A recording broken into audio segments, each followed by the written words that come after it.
Eric Maria remarks, All Quiet on the Western Front. It's so much more than just a war book. It's like a literary shell crater, you know? It just blows open the raw, unvarnished truth of World War I. This story has been echoing for nearly a century now, and in this explainer, we're going to dig into exactly why its message is still so devastatingly powerful. Right from the very beginning, Remarque tells us exactly what he's doing. This isn't an accusation or a confession. He calls it a simple account. But the central idea is absolutely brutal. The war didn't just kill soldiers, it destroyed an entire generation. And listen to that last part. It made casualties of even those of us who survived the shelling. Just think about that for a second. So you have to ask, how did an entire generation just walk into this meat grinder? Well, for them, it all started in the classroom. You had authority figures, like their schoolmaster, Cantorec, filling their heads with these romantic ideas about patriotism and glory. And it worked. He convinced an entire class of 19-year-olds to volunteer, all at once. And this is where that first huge shock hits them. They went to war believing their teachers had some kind of profound wisdom. That was the promise. But the reality? Basic training shattered that illusion almost immediately. They learned, the hard way, that a polished tunic button is more important than a set of philosophy books. Suddenly, all that thinking, all that education, it was worthless. All that mattered was mindless drill. But the real education came at the front. This quote here, this is the point of no return. The first corpse they saw wasn't some noble sacrifice for the fatherland. Nope, it was just a dead body. And in that one moment, every patriotic speech they'd ever heard from the older generation just turned to ash. Their whole world was a lie, and they were left completely, terrifyingly alone. And that disillusionment, that was only the beginning. The death of their ideals and training just gave way to the industrial-scale reality of death in the trenches. This wasn't the heroic war they were promised, not even close. It was an anonymous, mechanized slaughter. You know, we often picture World War I as a war of machine guns, but this number tells a very different story. 75%. 3/4 of all casualties were caused by artillery. What does that mean? It means soldiers weren't being cut down by an enemy they could see. They were just being obliterated by shells fired from miles away.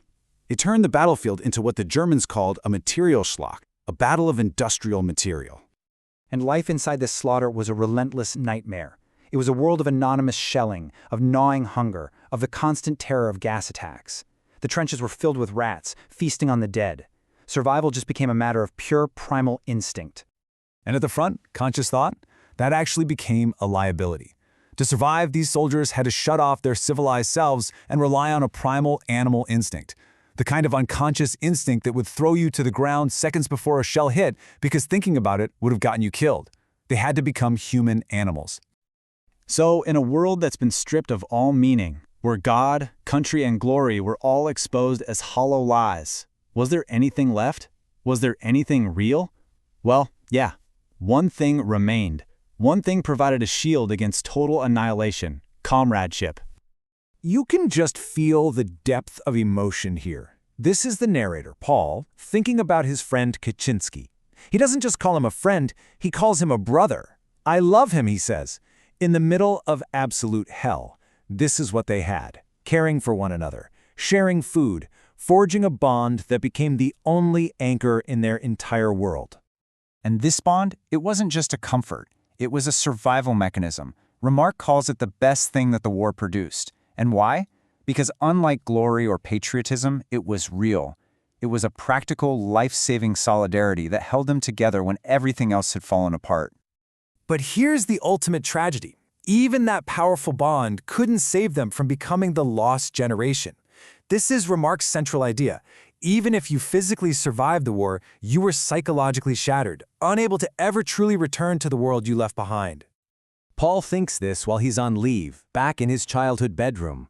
This should be his safe place, but he feels like a total alien. He can't connect with his family, with his old books, with his own past. The war has aged him beyond his years and just severed him from normal life.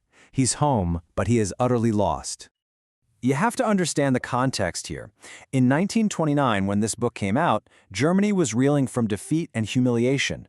Remarque's novel gave a voice to that profound sense of loss and disillusionment that was just festering in the country, and these were the very sentiments that extremist forces would soon exploit, leading to an even more destructive war.